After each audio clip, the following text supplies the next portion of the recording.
Hi, it's me, Greg Shapiro, the American Netherlander. I came to the Netherlands to work with a comedy theater called Boom Chicago for just one summer.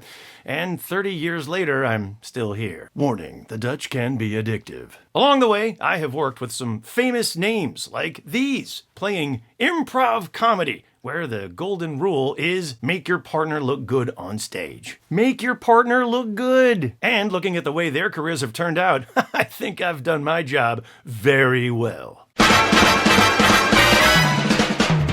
Welcome to Boom Chicago Tales from the Archive, celebrating 30 years of Boom Chicago Comedy Theater with some backstage stories. One from a person that you probably have heard of, and one from someone that you probably haven't. This episode, Jordan Peele and Dave Buckman. First up, me. I got to the Netherlands in 1994 when I used to look like this. Now I look like this. Jordan Peele you might know from winning an Oscar, but back in 2001, he started his career just playing improv comedy with us here in Amsterdam. From the Boom Chicago book, Jordan Peele writes, "The biggest laughs I've ever been part of or seen were at Boom Chicago." Oh my God, Jordan was so young when he first got out here. Also, some of the biggest laughs I have ever been a part of or seen were Jordan Peele on stage at Boom Chicago. And like right away, he would put on a blonde wig and be a Danish supermodel and have the entire audience eating out of the palm of his hand.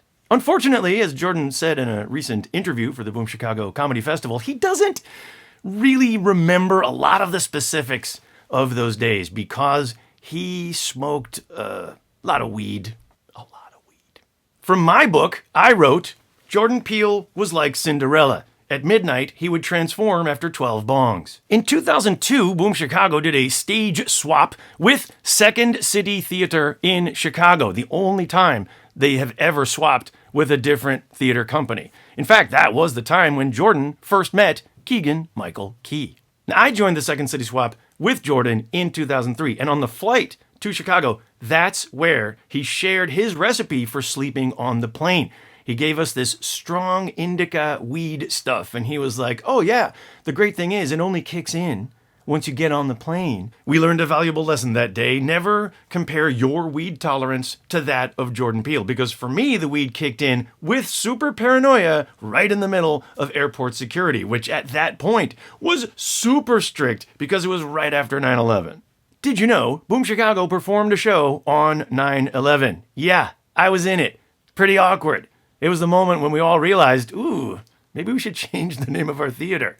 How about Hello, Chicago? Oh, it was difficult making jokes right after 9/11.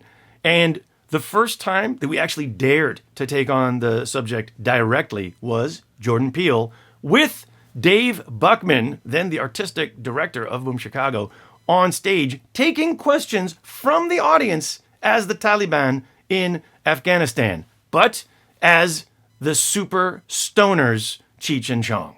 Their act even made the news as the first comedians to joke about 9/11 on stage, and Jordan smoking weed was the inspiration.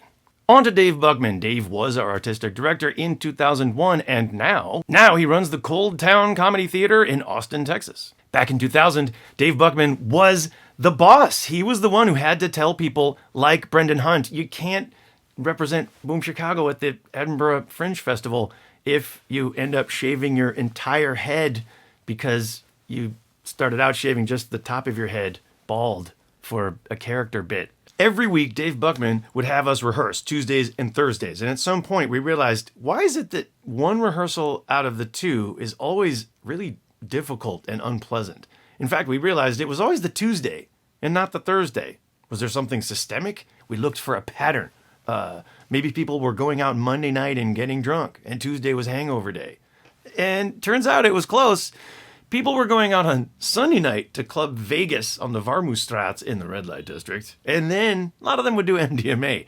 Now with ecstasy, you don't have a hangover the next day. No, the second day after, with an emotional low that brings everybody down. So we had a difficult decision to make at Boom Chicago. Should we stop going out to the club and taking drugs, or should we just move the Tuesday rehearsal to Wednesday? Thanks to the pragmaticism of Dave Buckman, that's what we did. These days, Boom Chicago does not condone drug use of any kind, on stage or off. We don't, right? Next up in Boom Chicago Tales from the Archive, NBC's Amber Ruffin with Dutch TV's Michael Dieterich.